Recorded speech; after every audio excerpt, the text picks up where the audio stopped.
I want to take a moment and thank you for coming here 2,000 or a few thousands of miles to exchange in this Q&A session. I think it tells a lot about the community. Thank you for that.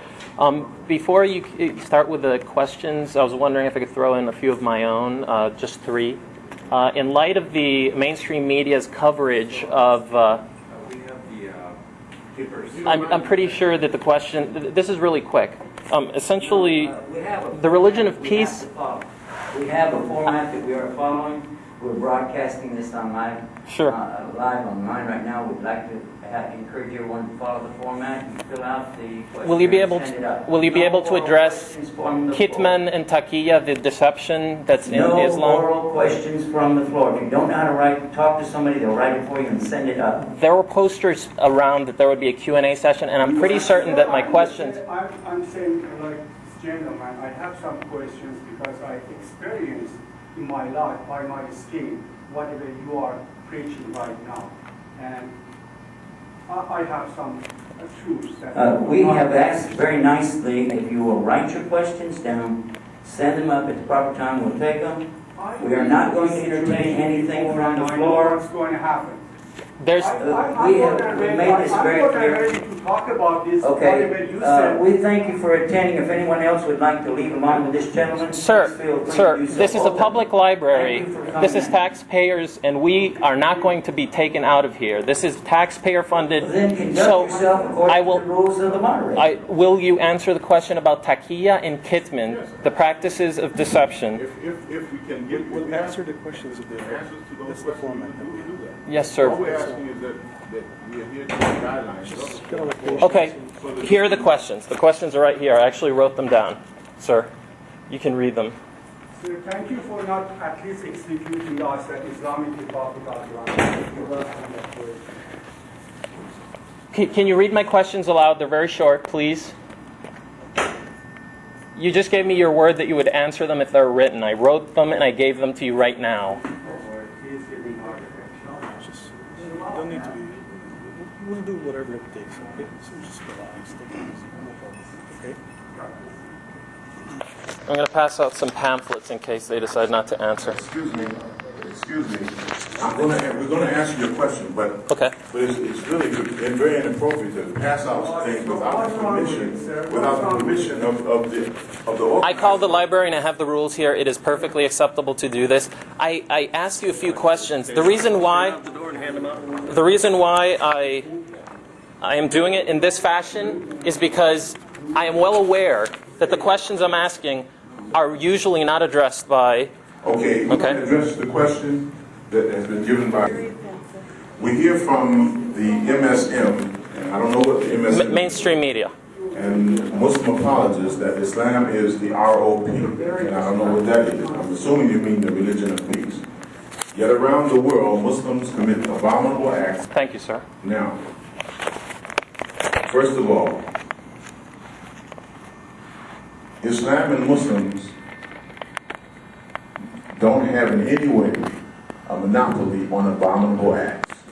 You have to know, as recently as this past month, that people of other faiths have done things even more abominable. But the question was, why aren't moderate Muslims making more headway on Islamic grounds, dissuading them? Ask the MSM. Ask the MSM why they don't give exposure to the mainstream Muslim community and the mainstream Muslim leaders who have been speaking out since September the 11th against these abominable acts. When the Oklahoma federal building was bombed, no one questioned his religion, what religion he was and why his religion did that. No one questions the hundreds of years of fighting against the so-called infidels of the Middle East in the name of Christendom. No one questions that. So please, let us not be biased and judge a faith by the actions of a few deranged individuals. The question was not that, but why aren't moderate Muslims on Islamic grounds making more headway? It's the mainstream media. Got it. So you got that answer? Yes, I got that answer. Thank you, sir. Next question that you have. Why do Muslims rever Muhammad sallallahu alaihi wasallam in the light of his immoral acts described in Quran Hadith, such as consummating marriage with Aisha, who was 9 years, and by ruling by the sword. Why is he called the Uswa Hasana? That is the best example, and Al-Insan Kamil. This question contains within it statements that are not true. Therefore, we have to clarify the question and ask, why would Muslims revere Muhammad? The reason is because Muslims believe him to be the mercy to mankind, and they also believe him to be the best example of character. Now, here we're living in the West, and in fact, we think we're big because we have a military might, but in reality, we're only 270 million people. That's not a lot of people. Muslims or worldwide make up about 1.4 or 1.5 billion people.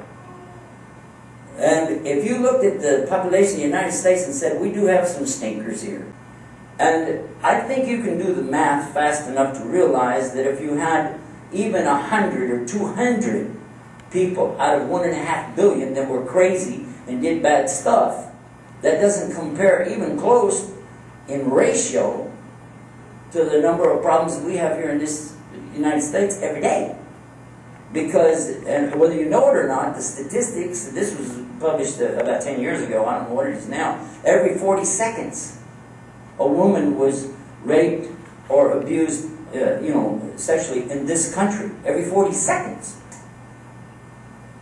In countries where women are protected and considered to be special, and dressed by covering up and are not used as icons to sell cars, real estate, fishing boats, and all the rest of it, you don't have that percentage.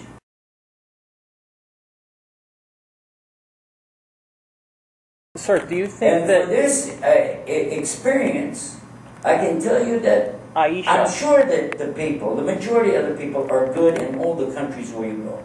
But just because you have a bad guy and he's not holding an official political post and he does something bad, doesn't really make it different from a person who has a political post and does the same thing. Because you can do stuff in the name of your religion or in the name of your country, but what is really the difference when you're doing it in the idea of whatever your philosophy or your theology is? What I think is important is for us to identify these personalities and separate them out. And Islam, if you had an Islamic State, which there hasn't been since 1922, let's be realistic about that as well. But if there were an Islamic State, it would be their responsibility to take people who do these acts of terrorism and execute them on the spot, because they would do that. And the history is clear. And you can shake your head all you like, but the history books have recorded this. You're noted on record, okay? But it's in the history books of what has happened. It's in the Quran. It's in the Hadith. And we're not here to shoot back and forth at each other. If you'd like to do that, you're welcome. I'd like to give you an email so you can vent your frustrations there. And if you have trouble with English language, you're free to get somebody to translate for you, help you, write for you, whatever. But we'll do our best to answer your questions today. We thank you very much for being with us today. Unfortunately, we have those who may have the intention to be hijackers and hijack this program.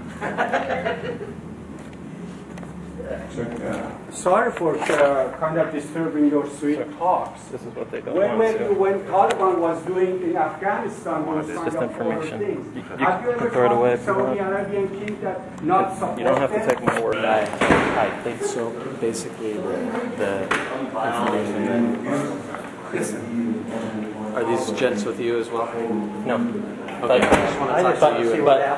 But they apparently called you because they didn't like the format of the questions. They essentially wanted written form, and they weren't answering. So I gave them a written form, and it was passing these along. Can I ask? Yes, sir. Can I come back? There's there's 3 of these. You know, I'd really like to finish talking with you. Okay. Okay. And in private too, if you don't mind. I would prefer in group because these were witnesses. Absolutely. Absolutely. We're just talking in the group because I'm not saying, I don't believe I'm saying anything wrong, except sharing with the people that whatever happened to a person like me, my family, my friends, by Islamic law.